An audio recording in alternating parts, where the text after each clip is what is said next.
Buenas, buenas a todos nuevamente. Aquí estamos con ustedes en un tema más de anatomía, cabeza y cuello. Seguimos adelante. En el día de hoy vamos a ver la parte 2. Acuérdense que habíamos visto en la parte 1 la glándula parótida y indisolublemente tenemos que ver las paratiroides. Recuerden que ellas trabajan junto con lo que es la tiroides. La tiroides tiene sus funciones específicas, pero en cuanto a lo que es el calcio y fósforo, va a trabajar conjuntamente con las paratiroides. Quizás están cerquita ahí de ella porque hacen un trabajo bastante interesante conjuntamente. La tiroides es un poco más grande que ella, pero no obstante el tamaño ese pequeño quizás no la hace menos fuerte en su trabajo en el control de lo que es el calcio y el fósforo. Vamos a ver, aquí les presentamos el fósforo, calcio, como para ir ya teniendo en cuenta que nos vamos a basar fundamentalmente en estos electrolitos en el día de hoy, estos elementos de la tabla periódica de los metales y de los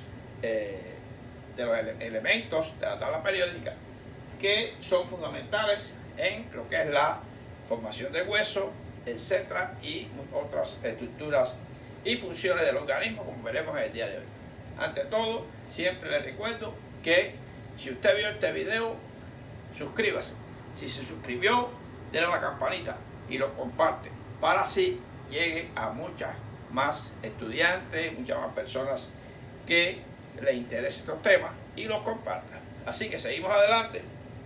Como siempre, ahí les tengo una imagen aproximada de lo que es un poquito esquemática, de lo que es la glándula tiroides, y detrás de las cuatro fundamentales, esas amarillitas, que serían las paratiroides. Vamos a ver entonces qué temitas veíamos hoy. Vamos a ver el momento histórico relacionado un poquito con lo que es el calcio, más o menos quién lo descubrió, cómo fueron los primeros inicios, cuáles fueron las primeras funciones que se vieron fisiológicas del calcio. Recuento de la región anterior del cuello, que siempre lo hacemos, ya hemos visto con toda la musculatura, el triángulo anterior del cuello, etc. En realidad es anatomía de las paratiroides, función del calcio en el cuerpo humano, importantísima, fuente de calcio en la naturaleza, relaciones anatómicas, función de lo que es alguna vascularización que se menciona solamente, son las mismas arterias que irrigan al tiroides, y la PTH y el control del calcio y la anatomía aplicada. Así que seguimos adelante con el tema. En la parte histórica vamos a ver, fíjense que he puesto un corazón por aquí, una sinapsis por aquí y un calcio aquí en el medio.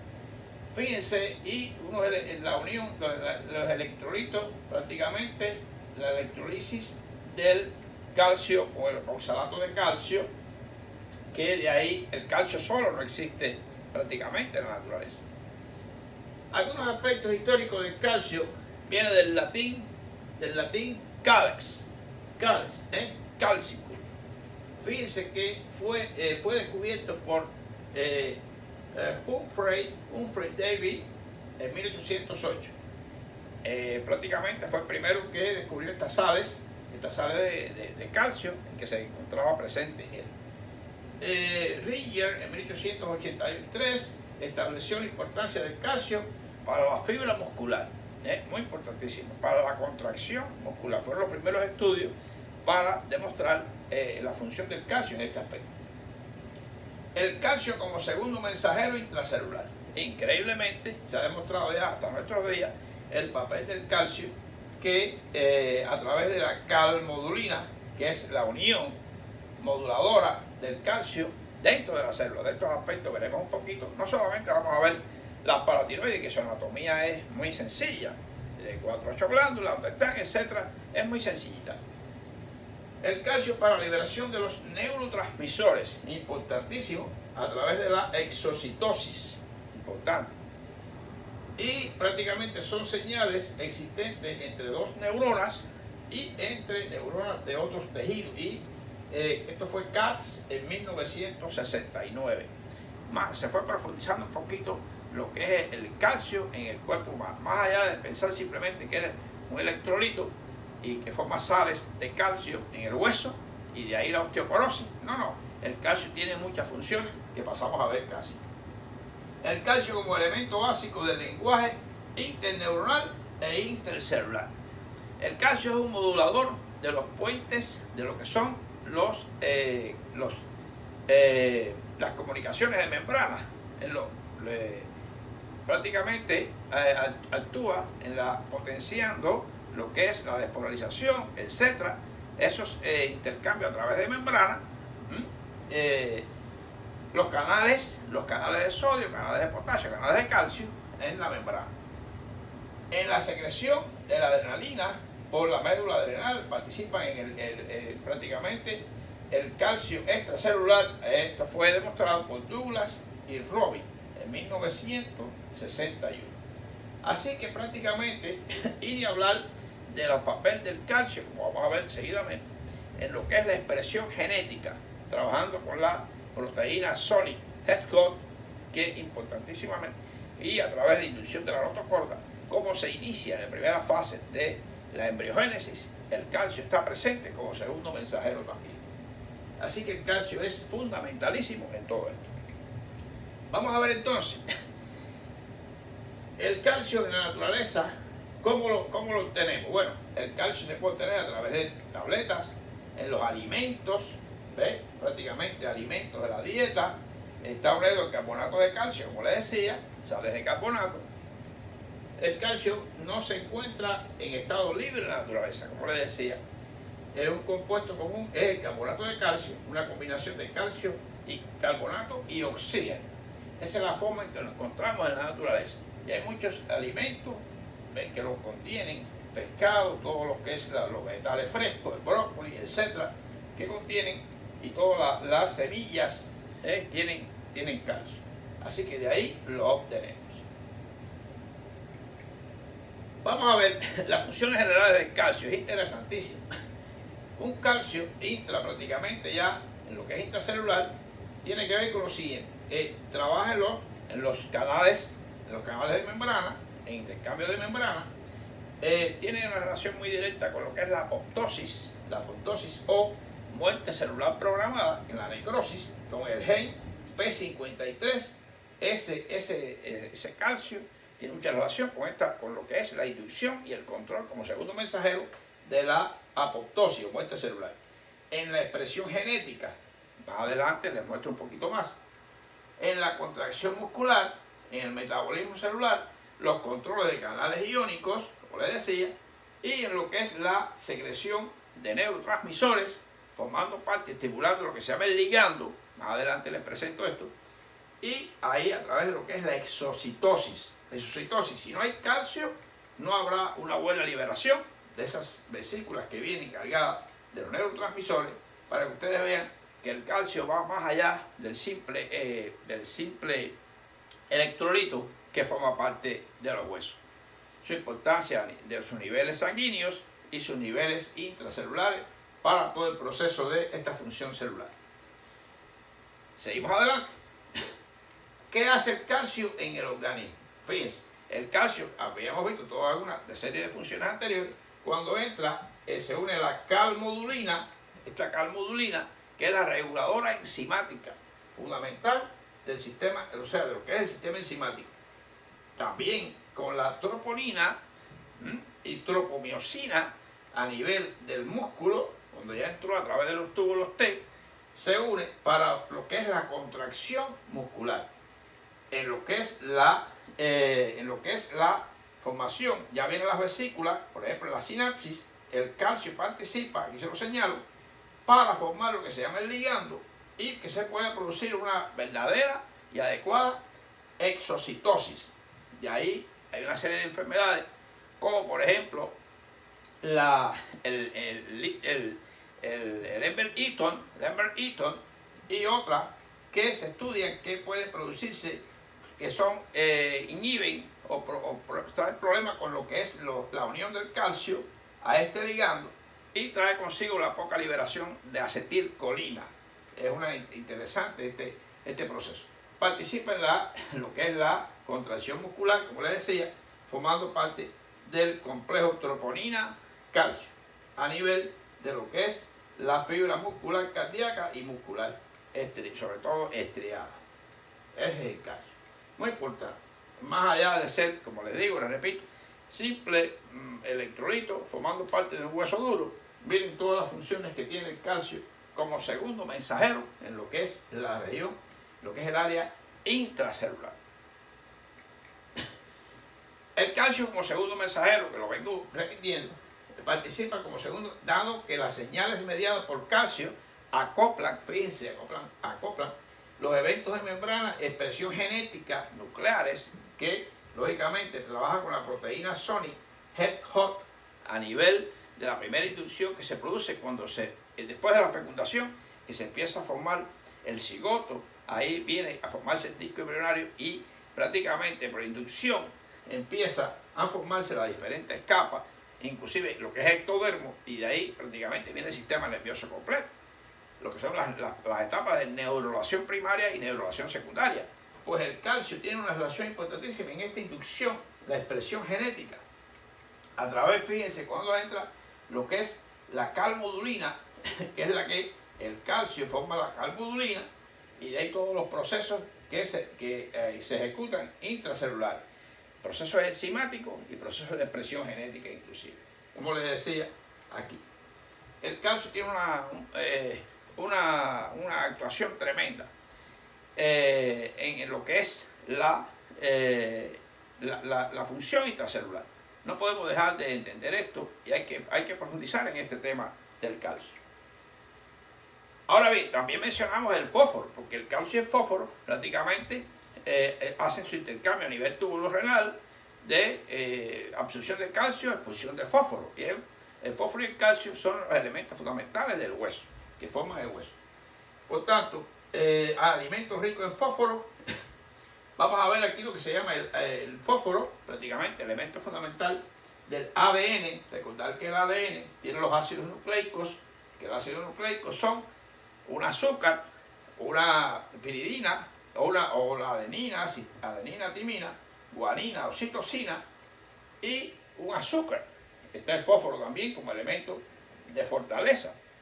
Y además está el ATP, que es nuestro carburante, nuestro combustible, que se forma a nivel celular, después del ciclo de Krebs y la cadena respiratoria, se forman todos aquellos moles de ATP que supimos. Bueno, pues ese ATP también tiene fósforo. Así que el fósforo está unido ahí y formando parte de este complejo en lo que es lo que son los tejidos, la energía fundamental en el cuerpo humano. Aquí vemos tres fósforos, por ejemplo, el ADN, lo que es el adenín trifosfato, tres fósforos, o está el ATP y el ADP, adenosín difosfato y adenosín trifosfato. Depende de la cantidad de fósforo que tenga unido al oxígeno. ¿Lo ven ahí? Es un carburante especial, el ATP. El ATP, recuerden que si no hay ATP, el sodio no puede salir. Después que entró para la despolarización, es imposible que pueda salir.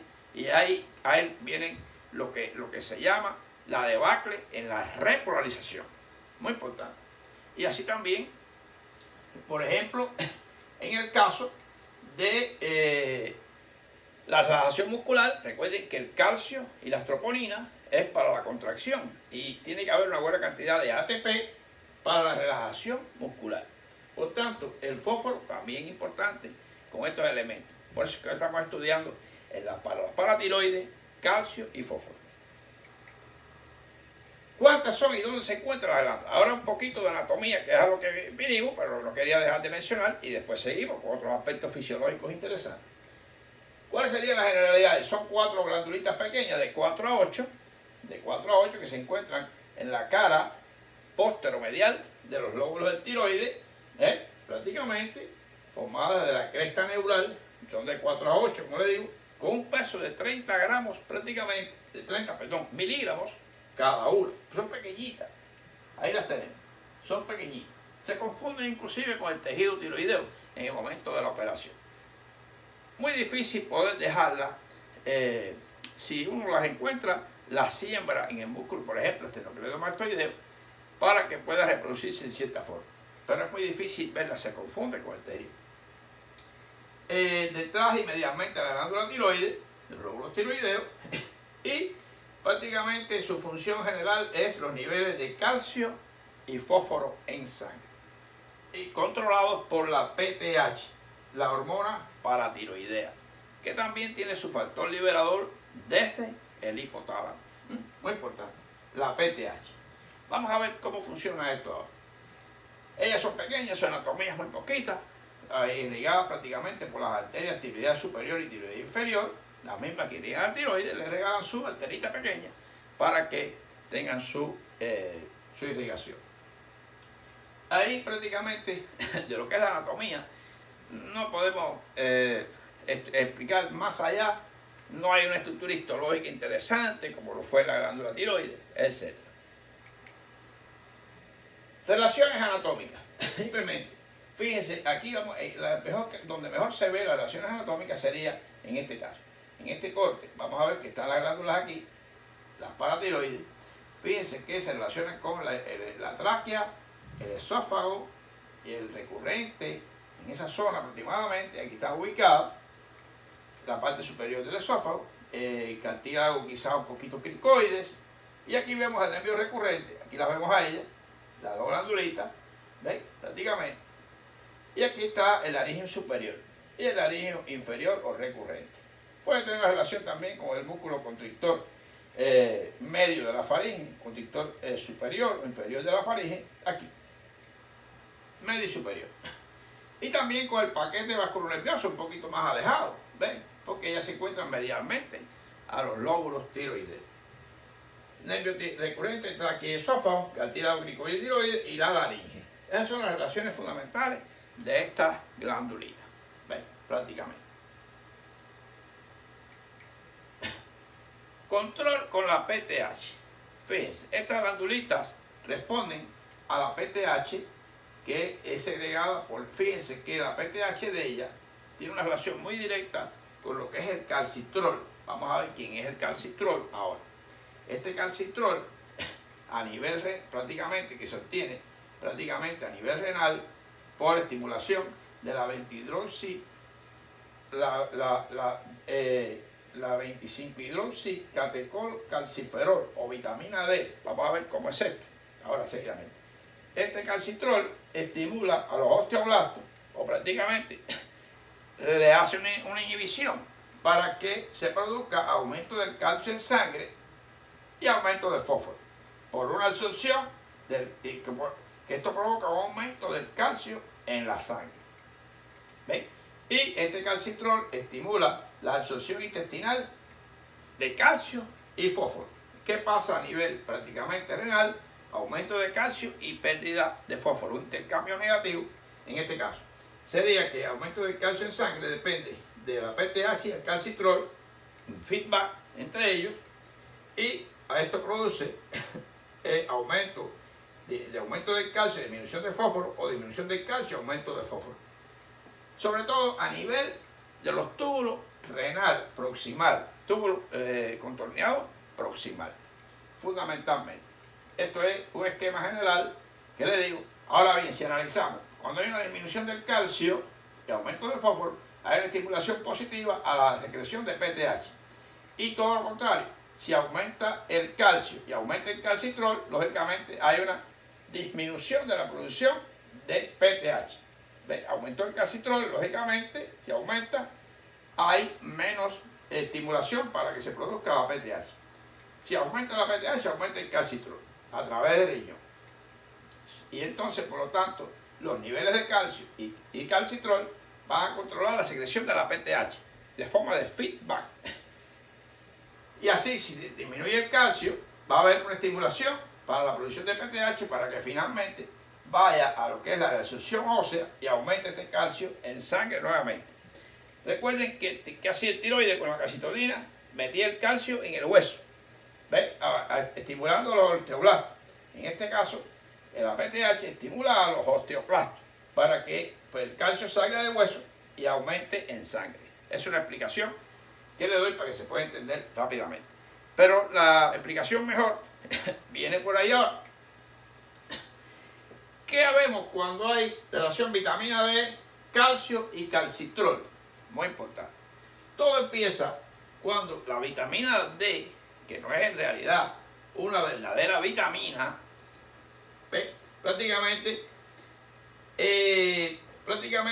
esta vitamina D, estimulada por los rayos ultravioletas, los UVA y UVB del sol a nivel de la piel, ¿qué hace?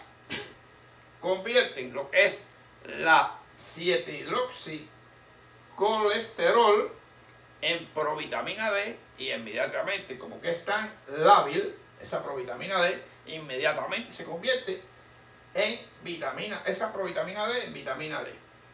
Esta vitamina D circula y llega a lo que es el hígado. Fíjense cómo en el hígado esta vitamina D, a través de la 25-hidroxilasa, ¿no?, como cofactor, la convierte en 25-hidroxivitamina D. Esta hidroxivitamina D, a través de la PTH, segrega. La PTH hace una función de 1-alfa-hidroxilasa, que como cofactor de esa 25-hidroxivitamina D la convierte en calcitrol. Y ya el calcitrol, al aumentar, acuérdense que va a los osteoclastos, y ¿qué produce? Aumenta la absorción de calcio intestinal, ¿no? Lógicamente, liberación ósea de calcio, porque es lo que queremos, que aumente el nivel de calcio, y absorción renal de calcio. Quiere decir que a nivel renal se absorbe, a nivel de hueso se secreta, y así hay un pool de calcio en sangre, que lo podemos ver en el análisis de calcio o test en los electrolitos. Muy bien. Bueno, de 6 a 8 aproximadamente, depende la casa, el laboratorio que lo analice. Muy bien. Esto es una idea general, porque a veces decimos, ¿la vitamina D para qué? ¿Me la tomo o no me la tomo? En realidad, la vitamina D no es una verdadera vitamina.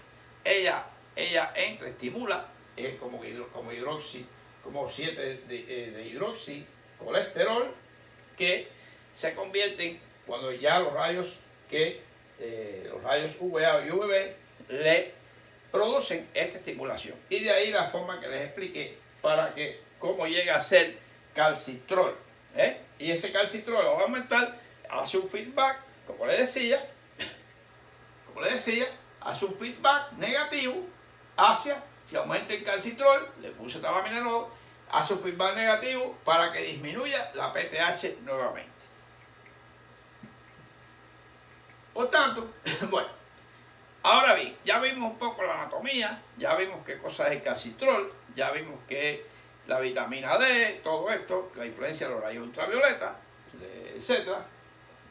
Por eso la persona tiene que coger su poquito de sol, no ese sol quemante, pero sí su poquito, porque es el que estimula, así como las plantas lo lleva a la fotosíntesis. En el caso de nosotros, nos lleva a hacer todos estos estímulos fisiológicos a nivel de la piel. ¿Qué afecciones se relacionan con la paratiroides? Bueno, el hiperparatiroidismo, el hipoparatiroidismo, la osteoporosis, lógico, porque si ella se encarga de sacar el calcio del hueso, nos va a llevar a una resolución ósea tal que descalcifica el hueso. Pero hay un balance, porque está el tiroides que lo calcifica, y así. Problemas cardíacos, muy importante, lógico. El calcio es fundamentalísimo. Recordar que inclusive los hipertensos, los que son cardíacos, toman medicamentos que son para los canales de calcio, ¿ves? Inhibidores de los canales de calcio, como las anlodipinas, etc. Para eso. El raquitismo con la vitamina D. ¿Qué pasa? Que yo no voy a explicar estas enfermedades hoy. Algunas las mencionaré. Las enfermedades tanto del tiroides como la paratiroides las voy a dar después, cada tema por separado. Aquí está el esquema fundamental, como ahorita. Bueno, tenemos lo que es la glándula, la paratiroides. Lógicamente que el calcio o fósforo le van a hacer un feedback para estimular o producirla más, o una información retrógrada, negativa o feedback para que se deje de producir. Ese es el esquema que habíamos visto recientemente. Hiperparatiroidismo, lógicamente, fíjense, dolor en las articulaciones, debilidad muscular, fatiga, depresión.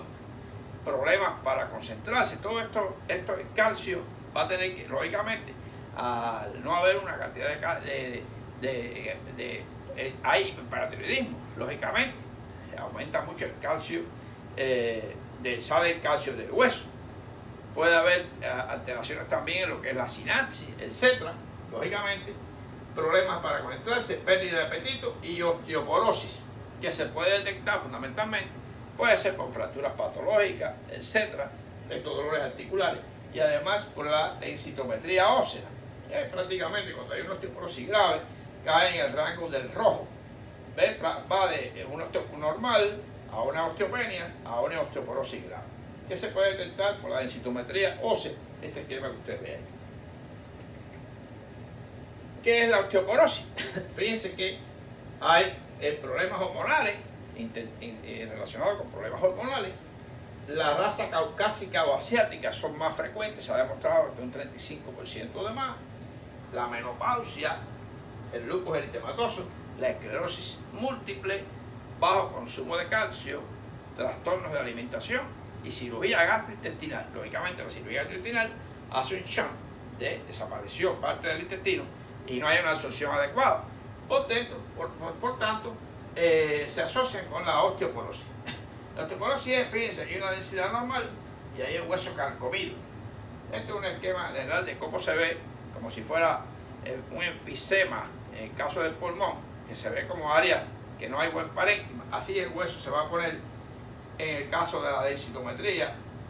Así se ve como que aumenta, hay mucha pérdida de calcio y entonces se ven áreas como huecas en el hueso. Tanto es así que ante una osteoporosis grave aumenta casi un 70% las fracturas espontáneas de ese hueso. Muy importante. Y aquí les pongo el ejemplo de la enfermedad de Fanconi. Este es el glomérulo, la cápsula de Botman, y aquí sería el túbulo contorneado proximal, aquí sería el distal, y miren cómo hay una pérdida de fósforo, ácido úrico y potasios e inclusive proteínas. Este síndrome de Fanconi es un trastorno poco frecuente. Miren aquí un niño con el desarrollo, sobre todo motor, lógicamente, porque al funcionamiento de los túbulos renales, prácticamente eliminación de cantidades excesivas de glucosa, bicarbonato, fósforo, sales, ácido úrico, prácticamente en la orina se pierden incontrolablemente.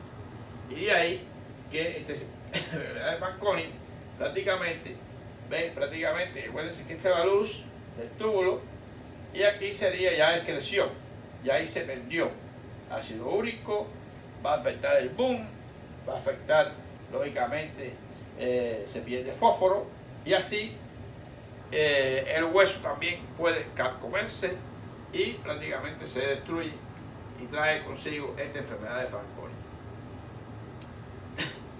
Bueno, pues el tema no ha sido muy largo porque lo que es la anatomía de las paratiroides es muy cortica, son pequeñas glandulitas donde están ubicadas y urgía un poquito más lo que era la función con respecto a la vitamina D, el calcitrol, un resumito sobre esta área y lo que era la osteoporosis.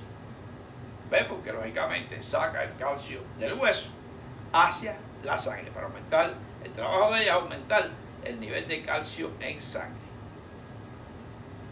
Ok, muchas gracias, como siempre. Y fíjense que esta frasecita cortica de hoy es muy interesante. Enciende tu mente y disfruta los resultados.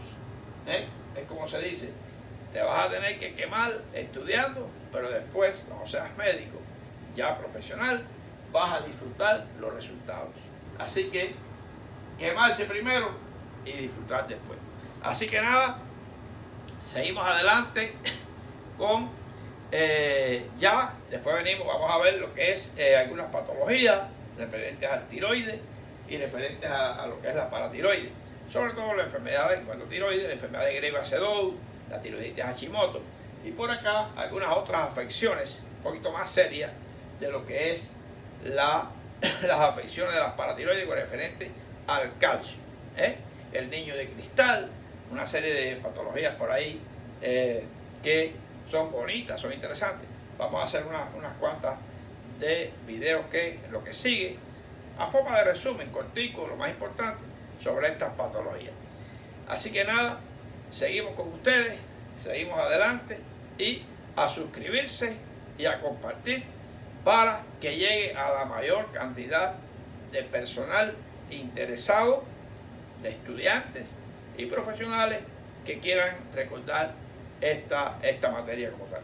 Así que seguimos viéndonos, nos vemos ya en el próximo video con estas patologías asociadas a tiroides y la paratiroides.